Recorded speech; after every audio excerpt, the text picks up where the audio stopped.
So, ito po babasahin ko.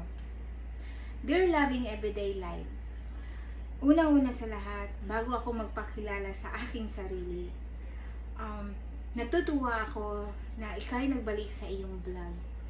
At sana naging mabuti at naging magaan na ang iyong loob dahil sa pangyayari ng iyong kapatid. Alam mo, Loving Everyday Life, lagi ko ikaw sinusubaybayan sa iyong vlog at ang iyong kapatid na si Happy Pao.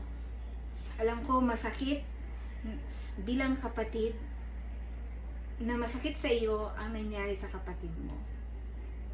Pero Loving Everyday Life, sana sumulat ako ngayon kasi gusto ko na humingi ng advice sa iyo.